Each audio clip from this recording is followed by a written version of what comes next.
My fellow Americans, I want to speak to you tonight about the need for us to lower the temperature in our politics. And to remember, while we may disagree, we are not enemies. We're neighbors, we're friends, co-workers, citizens, and most importantly, we're our fellow Americans. We must stand together.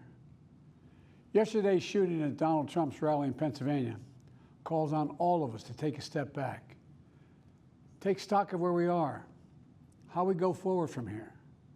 Thankfully, former Trump is not seriously injured. I spoke with him last night. I'm grateful.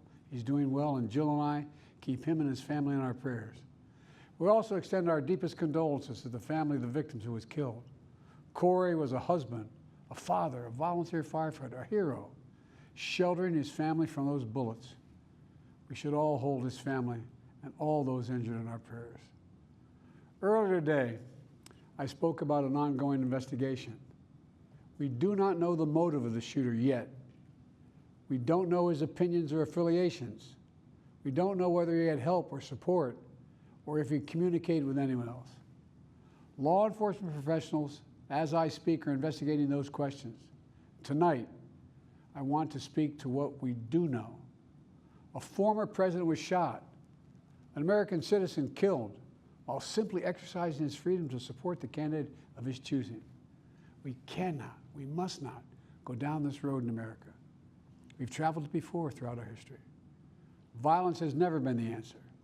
Whether it's with members of Congress of both parties being targeted and shot, or a violent mob attacking the Capitol on January 6th, or a brutal attack on the spouse of former Speaker of the House, Nancy Pelosi, or information and intimidation on election officials, or the kidnapping plot against the sitting governor, or an attempted assassination on Donald Trump. There is no place in America for this kind of violence, or for any violence ever. Period. No exceptions. We can't allow this violence to be normalized. You know, the political record in this country has gotten very heated. It's time to cool it down. We all have a responsibility to do that.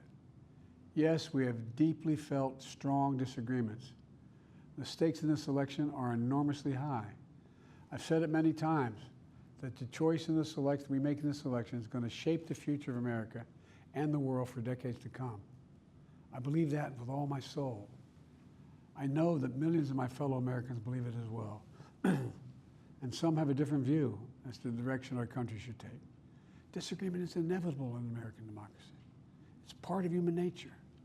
But politics must never be a literal battlefield, and God forbid, a killing field. I believe politics ought to be an arena for peaceful debate, to pursue justice, to make decisions guided by the Declaration of Independence and our Constitution. We stand for an America, not of extremism and fury, but of decency and grace. All of us now face the time of testing as the election approaches.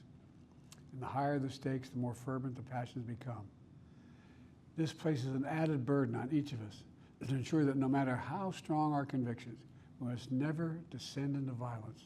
The Republican convention will start tomorrow. I have no doubt they'll criticize my record and offer their own vision for this country.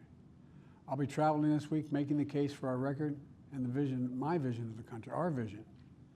I'll continue to speak out strongly for our democracy, stand up for our Constitution and the rule of law, to call for action at the ballot box, no violence on our streets. That's how democracy should work. We debate and disagree. We compare and contrast the character of the candidates, the records, the issues, the agenda, the vision for America. But in America, we resolve our differences at the battle box. You know, that's how we do it, at the battle box, not with bullets. The power to change America should always rest in the hands of the people, not in the hands of a would-be assassin. You know, the path forward through competing visions of the campaign should always be resolved peacefully, not through acts of violence. You know, we're blessed to live in the greatest country on earth, and I believe that with every soul, every power of my being. So tonight, I'm asking every American to recommit, to think about it. What's made America so special? Here in America, everyone must be treated with dignity and respect, and hate must have no safe harbor. Here in America, We need to get out of our silos, where we only listen to those with whom we agree, where misinformation is rampant, where foreign actors fan the flames of our division to shape the outcomes consistent with their interests, not ours. Let's remember, here in America, while unity is the most elusive of all goals right now, nothing is more important for us now than standing together. We can do this.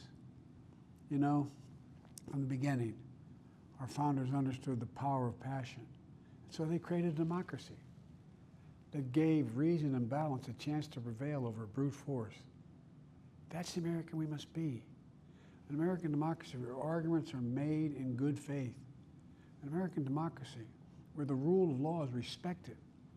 An American democracy where decency, dignity, fair play aren't just quaint notions, but living, breathing realities. We owe that to those who come before us, to those who gave their lives for this country. We owe that to ourselves. We owe it to our children and our grandchildren. Look, let's never lose sight of who we are. Let's remember we are the United States of America. There is nothing beyond our capacity when we do it together. God bless you all, and may God protect our troops.